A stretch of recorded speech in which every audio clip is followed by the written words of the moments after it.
Hey guys, so I've got a 30-minute game here on the board that I've just played against an opponent rated 6-7-1. So I'd like to use this as a lesson for people in that 600 to 700 band or thereabouts, sub 1000. And what we're going to be looking for really is typical mistakes that players make around that area, and I also want you to be watching out for the impact of those errors. Why was it an error? And watch how the game unfolds to see what the consequences are. Okay, so we're going to. It's a 30-minute game, so we'll move through it at some pace. But we're really just looking for those particular nuggets that you can take and you can go, okay, I'm going to remember that. Okay, so in this game I start with e4 and my opponent responds with d5. So it's the Scandinavian defense. Most common move now for white is to capture the pawn, and the most common response from black is to bring out the queen to d5 and recapture. But recently I've been playing with this Tennyson gambit, which is a lot of fun. So I play knight to f3, trying to tempt the pawn to capture on e4, and then the knight's going to come to g5, and we're going to try and launch an attack against f7, maybe prompting the king to capture, move away from the defense of the queen, and make use of an open d-file. But anyway, that's not how it works out.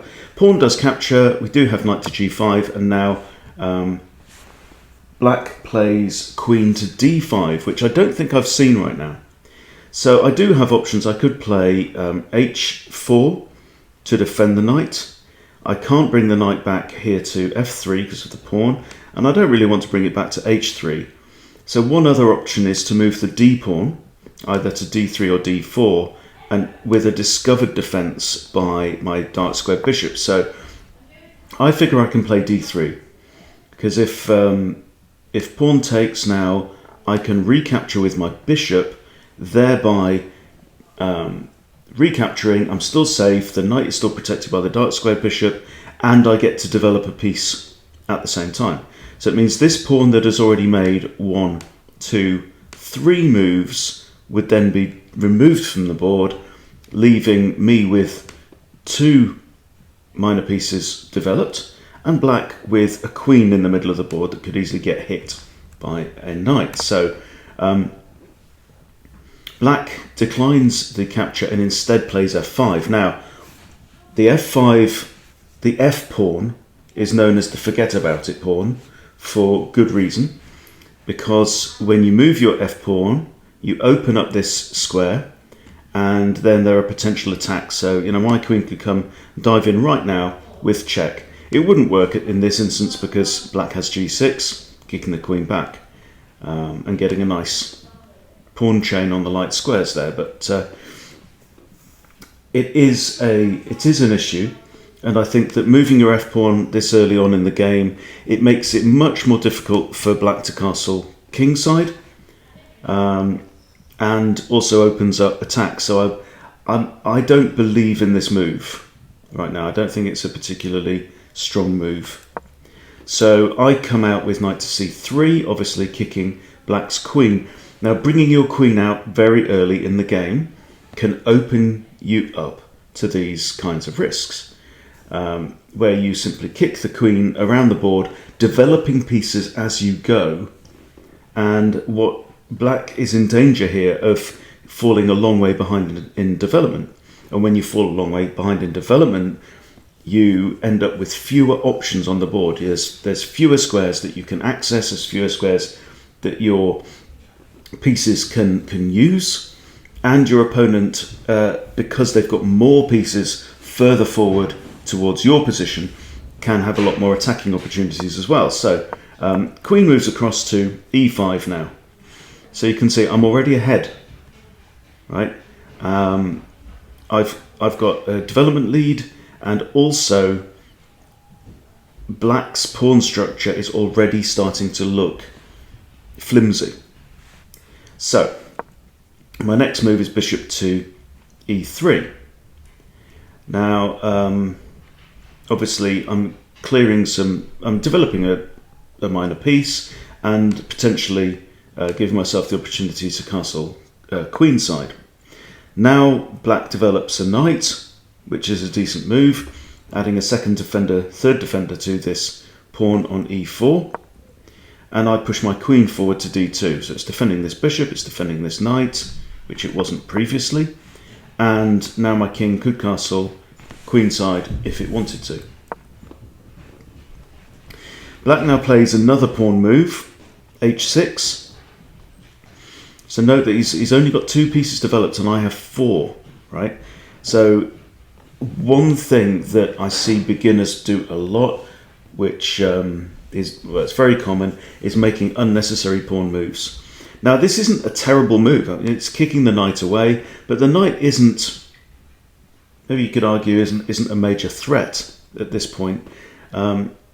I think black would be better developing more pieces now.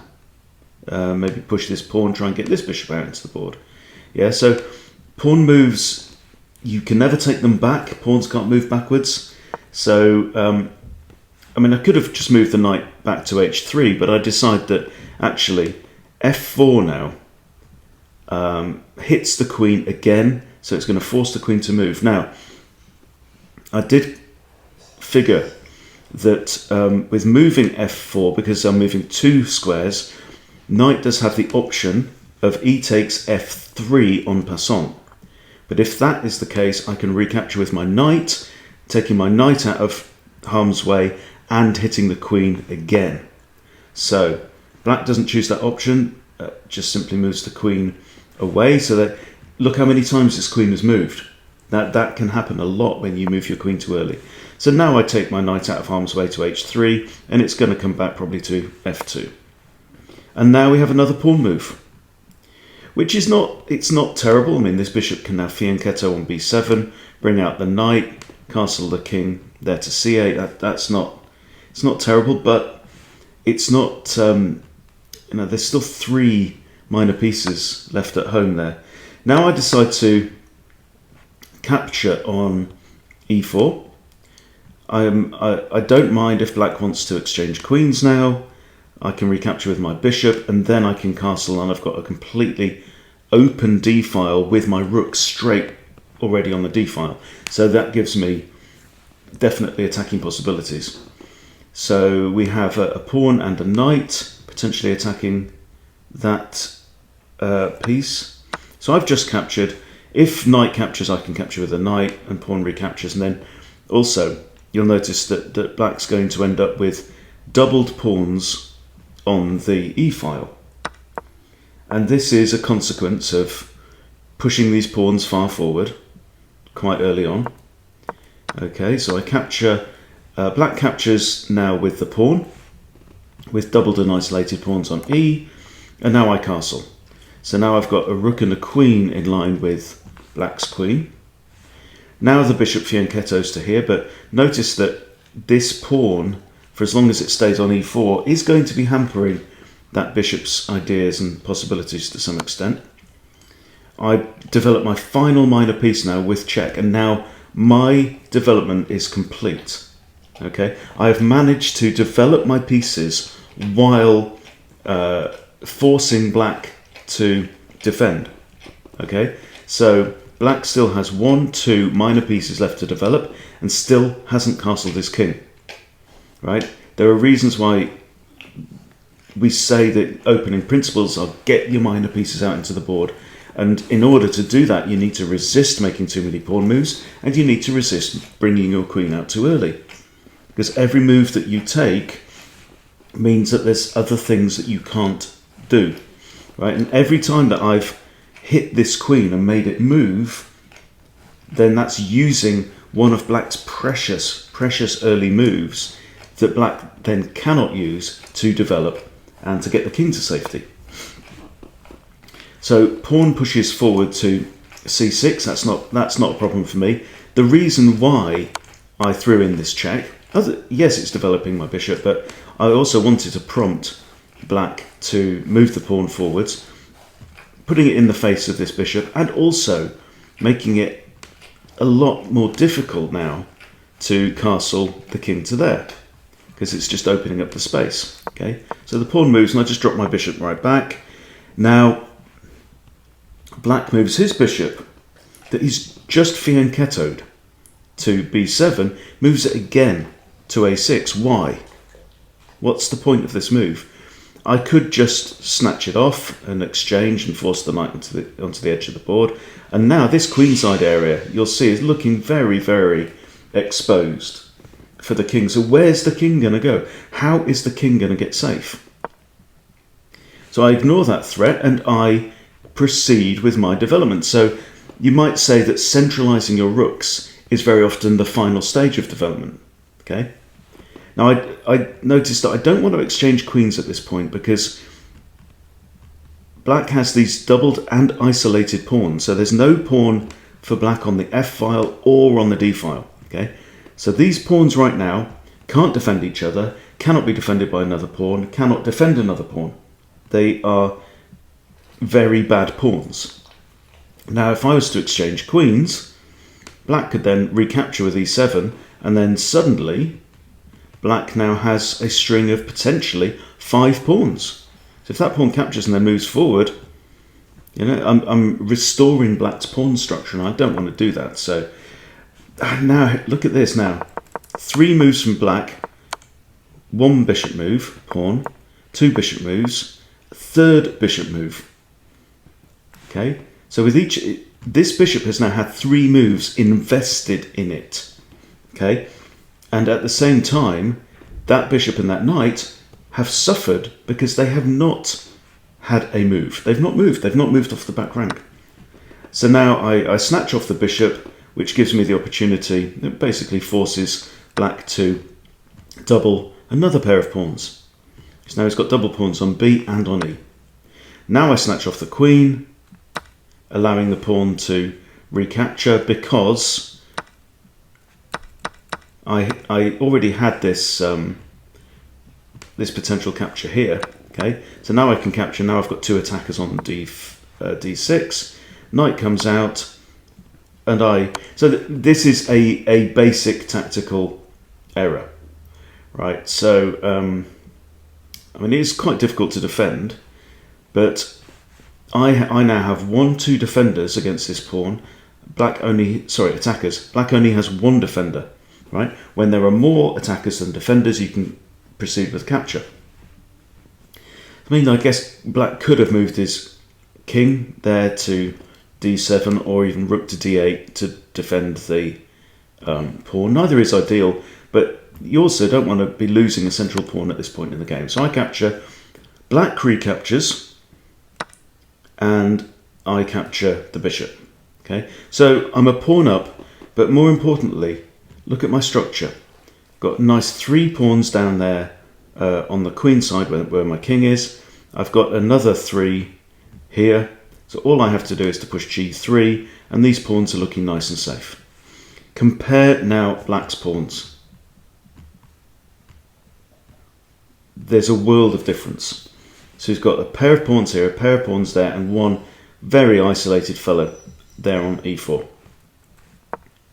So now the rook comes across, and I think let's swap off the rooks, make the king move. So now, whereas previously the king could have maybe castled, I don't think the king has moved so far, could have castled, bringing the rooks together, connecting the rooks. Now the king can't castle, and it's going to be a slow campaign to get this rook out into the board.